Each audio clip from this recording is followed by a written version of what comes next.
The bonnet release mechanism has failed on my Z3, and in this video I'm going to be trying to find a way to open the bonnet, or hood if you're an American. Yesterday, to my horror, I discovered that this bonnet release lever is doing absolutely nothing. My logical first step was to undo this screw, release the lever and see if the cable is still attached. And you can clearly see there that it is. A number of people and videos have suggested that we remove a kidney grill to try and gain access to the cable mechanism, which is just up and along the underside of the front panel. These have clips, two at the bottom, two at the top, I think one either side, and they're kind of barbed in the sense that once it's in, the only way to remove it is to push those clips in from the back. I can't see a way of getting in there. I also don't want to damage these grills because they are very expensive.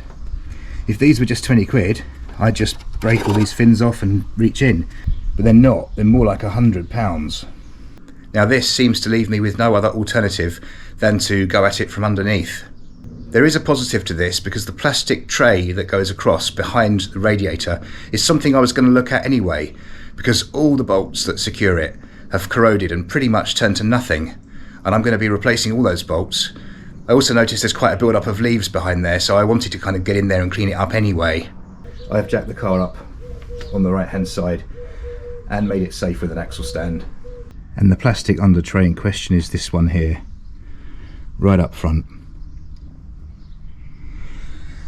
As you can see, there's nothing left of these bolts. These will be interesting to remove. These would have originally been 8mm, but as you can see, there's not much purchase to be had anymore.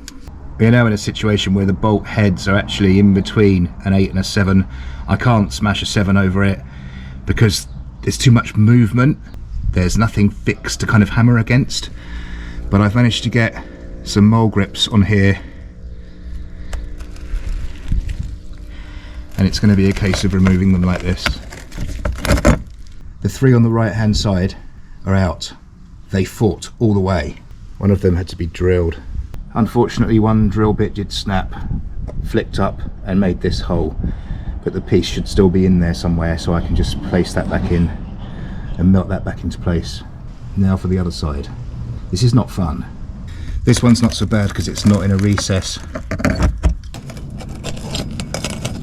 One little stubborn devil left. Not long now. Bloody finally.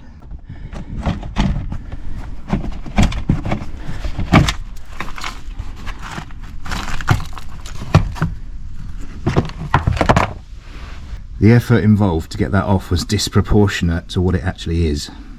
Now the real work begins. Now I'm not sure if you're going to be able to see what I can see, but I can see the lock up there on one side. I can see the right hand side lock. I can see the cable that goes from that to the left hand side. Now I've made up a long piece of coat hanger with a hook. I'm going to try pulling on that cable initially. Having tried hooks, having tried a long screwdriver, I just couldn't get the leverage, so I used 3/8 extensions, and this end was enough to get in the underside of the lock on the driver's side, and I was able to pop it across, and joy of joys, the bonnet is open. I'm now going to have to pay some serious attention to this system and find out what the hell has gone wrong with it all. So while I'm under here, there were a hell of a lot of leaves, feathers and other detritus between the radiator and the aircon condenser. I've cleared that all out. Ultimately I will want to get this radiator out and do it properly one day, clean the actual core of the radiator with a hose and a soft brush to get rid of any muck that's blocking it up, but it's a hell of a lot better than it was.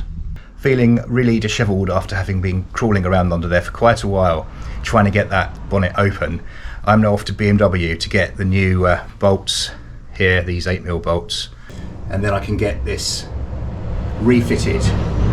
I've also got another bunch of goodies waiting for me at the BMW dealer. This includes fuel tank straps, which are very corroded on this car, and a few other bits that I can't remember now. I've ordered so much from there I forget what I have and haven't ordered. But it will all be fitted over the coming months. I'll be bringing you videos of it all. I've just got back from the BMW dealer. I've decided to order the replacement latches, both sides and both sections of cable. They're not even that dear. I think they're like £15 a side for the lock, and the cable's similar money. So it's just not worth mucking around. I can't be dealing with not being able to get under the bonnet. I think that's pretty much a minimum standard on any car. That said, if it happened again, I'm pretty confident that once that lower tray is removed, I can open that within seconds. Now I know which lever I need to move across, and I know what I can use to do it very easily. While I was at the dealer, I also collected my fuel tank straps, as mine are very corroded. That will be another video as well.